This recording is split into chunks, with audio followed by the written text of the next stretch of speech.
Bismillahirrahmanirrahim. Alhamdulillahirabbil alamin, hamdan na'imin, hamdan yuafi ma yukafi mazidah. Alhamdulillahilladzi amarna bittaqwa wa sawahata bikulli syai'in ilma. Wa asyhadu an la ilaha illallah wa anna Muhammadar Rasulullah sallallahu alaihi wasallam. Allahumma salli wa sallim ala sayyidina Muhammadin fasla wa ala alihi wa sahbihi man jami'il haqiqin hasa amma ba'd. Ayyuhal hadirun rahimakumullah, usi bi nafsi wa iyyakum bitaqwa qad faza wal muttaqun. Qala Allah ta'ala fi Qur'anil Karim, a'udzu billahi minasy syaithanir rajim. Bismillahirrahmanirrahim. Ya ayyuhalladzina amanu taqullaha haqqa tuqatih wala tamutunna illa wa antum muslimun. Hadirin jamaah rahimakumullah yang mulia, saya berwasiat kepada diri saya sendiri dan kepada jamaah sekalian untuk senantiasa meningkatkan ketakwaan kepada Allah Subhanahu wa taala, meningkatkan takwa kita kepada Allah Subhanahu wa taala dengan berusaha sekuat tenaga melaksanakan semua perintahnya dan menjauhi segala larangannya. Telah maklum bahwa kita semua telah masuki bulan Rajab, bulan yang sangat mulia, bulan yang sangat diagungkan, bulan yang sangat berkah, itulah salah satu bulan Rajab. Dan pada hari ini kita telah memasuki hari terakhir di bulan Rajab. Nabi Muhammad dalam perhatikan bulan Rajab sampai memanjatkan doa yang sebagaimana diriwayatkan oleh Anas bin Malik dan Muslim Ahmad, Allahumma barik lana fi Rajab wa Sya'ban wa ballighna Ramadan. Allahumma barik lana fi Rajab wa Sya'ban wa ballighna Ramadan. Allahumma barik lana fi Rajab wa Sya'ban wa ballighna Ramadan. Ya Allah, semoga Engkau memberkati kami pada bulan Rajab dan Sya'ban dan bulan Ramadan. Seolah-olah di mana bulan Rajab ini merupakan persiapan awal untuk kita mempersiapkan bulan kita di bulan Ramadan, bulan yang sangat mulia, bulan yang sangat diberkati, bulan yang sangat diagungkan oleh Allah Subhanahu wa taala. Ialah menjadi tonggak dan rang ibadah-ibadah penting pada bulan jatuh setelahnya, di mana kita mulai mempersiapkan ibadah-ibadah kita untuk kita melakukannya nanti di bulan Ramadan. Kita mempersiapkan bahwa ini adalah bekal awal, persiapan awal kita untuk mempersiapkan ibadah kita, mempersiapkan amalan-amalan yang akan kita persiapkan untuk di bulan Ramadan. Kita sudah mulai mempersiapkannya sejak bulan Rajab, Sya'ban dan yang kita lakukan sampai nanti bulan Ramadan, dan akan menjadi berkelanjutan sampai nanti di bulan-bulan selanjutnya, yaitu bulan Sya'ban dan Ramadan. Wa Rajab syahrul rahim wa Sya'ban syahrul saqi wa Ramadan syahrul hadar. Rajab adalah bulan menanam, Sya'ban adalah bulan untuk menyiram, dan Ramadan adalah bulan untuk panen. Di mana Sya'ban ini adalah untuk menyirami, wa Sya'ban bulan untuk, Rajab adalah bulan untuk menanam, bahwa kita mulai menanam ilmu-ilmu, kita menanam mulai amalan-amalan, perbuatan kita mulai ditanami dalam kegiatan kita setiap harinya. Lalu pada bulan Sya'ban untuk kita menyiraminya, untuk kita menumbuhkan, untuk kita biasakan, untuk menjadi habit, untuk menjadi sebuah kebiasaan yang kita lakukan, untuk nanti di bulan Ramadan akan kita panen semua, akan kita petik semua amalan-amalan, pahala-pahala yang bisa kita dapatkan pada saat bulan Ramadan. Di mana di bulan Rajab ini kita adalah mempersiapkan, menanam, kita mempersiapkan ibadah-ibadah kita yang akan kita laksanakan nanti di bulan Ramadan. Kita mulai membiasakan pada bulan Sya'ban, kita mulai menanami pada bulan Rajab, kita biasakan pada bulan Sya'ban, dan akan kita panen nanti di bulan Ramadan.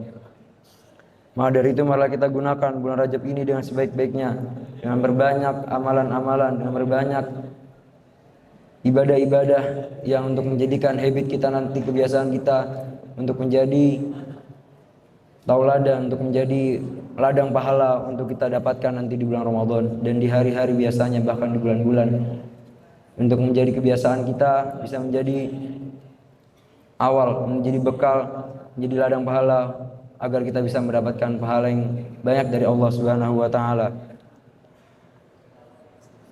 Pada bulan Rajab juga terdapat peristiwa ajaib dan mengagumkan berupa Isra wal Mi'raj, perjalanan Nabi dari Masjidil Haram sampai Masjidil Aqsa, kemudian menuju Sidratul Muntaha.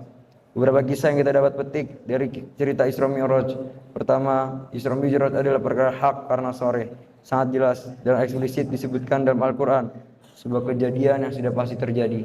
Bahkan Isra Mi'raj ini banyak tidak disangka, tetapi harus kita yakini dan kita percaya bahwa Isra Mi'raj ini pernah terjadi dan pernah dilakukan oleh Nabi Muhammad SAW. Tak ada keraguan sama sekali, meskipun akal manusia tidak sampai untuk memikirkan hal tersebut, bahwa mungkin akal kita sebagai umat manusia, sebagai makhluk sosial, sebagai ciptaan Tuhan Allah, sebagai ciptaan Allah Subhanahu wa taala, akal kita, pikiran kita tidak akan sampai pada apa yang terjadi pada saat Isra Mi'raj, di mana Nabi Muhammad melakukan perjalanan dari Masjidil Aqsa ke Masjidil Haram hingga Sidratul Muntaha. Semua hal yang aneh tidak terjadi dalam rangka menguji dan mengukur ketelabanan iman seseorang, sebab manusia tersesat adalah orang yang hanya mengukur sebuah kebenaran, hanya bersandar pada akal semata. Kita harus menghindari arus pemikiran, hanya membanggakan akal dan mengesampingkan kekuatan Allah yang lain, di mana kita harus bisa meyakini dengan kebenaran yang hakiki, di mana akal kita harus memikirkan keyakinan, iman kita harus sampai, iman kita harus meyakini bahwa apa yang telah terjadi, apa yang telah dilakukan oleh baginda Nabi Muhammad SAW itu adalah pernah terjadi. Jangan sampai kita memikirkan hanya dari akal kita, karena jika kita memikirkan dari akal kita tidak akan pernah sampai pada hal tersebut, karena hal tersebut sangat tidak mungkin dilakukan oleh umat manusia. Tetapi ketika kita percaya dengan iman, dengan keyakinan, al-yaqinu la yazalu bisyak, bahwa keyakinan tidak akan bisa dilakukan dengan sebuah keraguan. Itu adalah bahwa kita bisa yakin dengan iman kita, dengan kekuatan kita, bahwa Nabi Muhammad SAW telah melakukan perjalanan Isra Mi'raj. Kedua, sebelum Nabi Muhammad menghadap Allah Subhanahu wa taala, beliau dibedah dadanya, dibersihkan hatinya, pasti bersih karena beliau mashum, suci dari dosa. Sebagaimana yang tulis dan Habib Al-Habsyi, malaikat tidak menghilangkan kotoran dari hati Nabi, tetapi agar hati yang suci semakin menjadi suci. Pembersihan hati ini dilakukan sebelum Rasulullah menerima tugas sholat 5 waktu. Ini juga pelajaran bagi kita sebagai umatnya yang banyak dosa, karena kita banyak sekali buat dosa yang kita lakukan. Bahwa saat akan menghadap Allah Subhanahu wa taala, hendaknya lebih dulu kita membersihkan hati kita masing-masing dengan cara beristighfar. Berbanyaklah istighfar, bahwa itu adalah salah satu untuk menggugurkan dosa-dosa kita ketika kita ingin menghadap Allah Subhanahu wa taala. Maksudnya apabila kita sholat harus dimulai dengan hati yang suci, khusyuk, tidak memikirkan bab dunia. Sampai Allah Subhanahu wa taala berfirman menggunakan lafaz aqimis shalah, tidak ya'malus shalah. Tidak dengan filus shalah yang penting melakukan rukun, dan syarat sholat sudah disebutkan filus shalah. Tetapi ikmatus shalah yang maksudnya adalah isna'us sholati yakhudu dhahirat wa hufu batinah, melaksanakan sholat dengan menjalankan syarat rukun-rukun sholat yang zahir dan syarat rukun sholat yang batin, yaitu khusyuk. Hadirin, bagaimana agar dapat melaksanakan sholat dengan khusyuk? Hatim al-Asritaya, kaifa tahsya fi sholatik, bagaimana engkau dapat khusyuk dalam sholatmu? Maka menjawab, aku makbaratus shalah wa ta'ala akbar amam ain, aku berdiri membayangkan Ka'bah ada di depanku. Bahwa dimana ketika kita sholat, bayangkanlah kita bahwa Ka'bah ada di depan kita, tapi pikiran kita tetap untuk beribadah kepada Allah Subhanahu wa taala.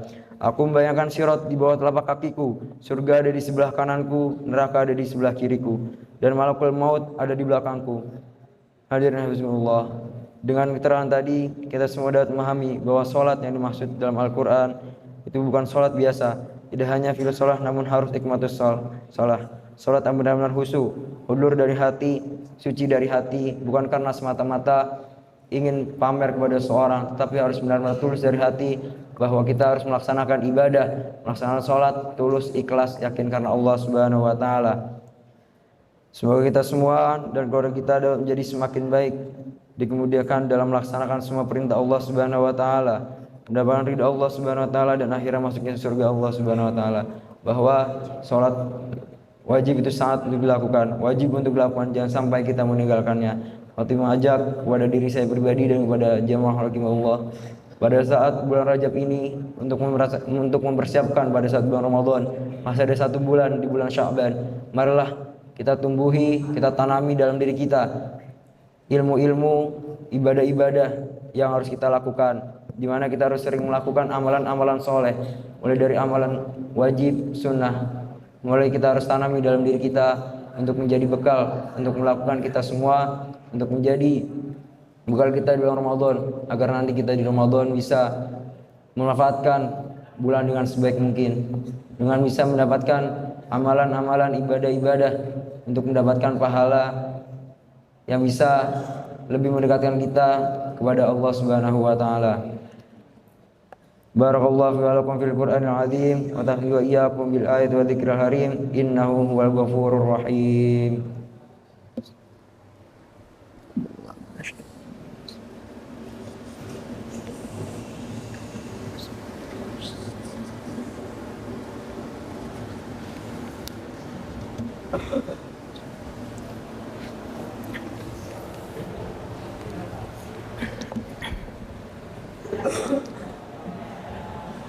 Alhamdulillah, alhamdulillah, alhamdulillahirabbil alamin.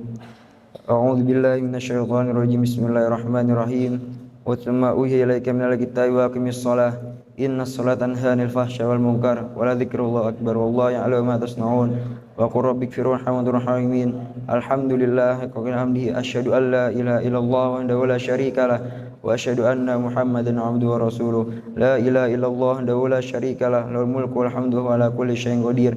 Wa asyhadu anna sayyidina Muhammadan 'abduhu wa rasuluh sallallahu ala sayyidina Muhammadin wa 'abdihi wa rasulihi alaihi sayyidina Muhammad wa ala alihi wa sahbihi wa sallim tasliman katsira.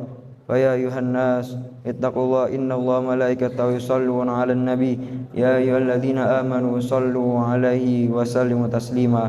Allahumma salli wa sallim ala sayyidina Muhammadin sayyidil mursalin wa ala alihi wa sahbihi wa tabi'in ila yaumiddin. Allahumma ighfir lil muslimin wal muslimat wal mu'minin wal mu'minat al ahya'i minhum wal amwat. Allahumma inna nas'aluka salamatan fid din wa afiyatan fil jasad wa ziyadatan fil ilmi wa barakatan fil rizqi wa taubatan qabla al maut wa maghfiratan ba'da al maut. Allahumma hawwin 'alaina fi sakratil maut wan najata minan nar wal afwa indal hisab. Allahumma barik lana fi Rajab wa Sya'ban wa ballighna Ramadan. Allahumma barik lana fi Rajab wa Sya'ban wa ballighna Ramadan. Allahumma aslihni alimatina wa amatina wa qadatina wa 'alamtina wa kufatina wa masyaikhatina salatana amma waj'alna huda muhtadin. Allahumma tasrif man suraddin wa ahmad man hawal muslimin. Allahumma hlika 'adal ladzi wa alafa baina qulubil mu'minin wa qulna asrar ma'sumi wa farijan al kabun wa ala muslimin innaka ala kulli syai'in qadir. Allahumma dfa'anna al-ghala wal bala wal waba wal fahsya wal munkar was suyuf al mukhtalifa wasyada'id wal mihan mukhtalafa wal mihan ma dhara min hamatan fi balina hadha khassa wa min kulli dal muslimin 'amma innaka ala kulli syai'in qadir.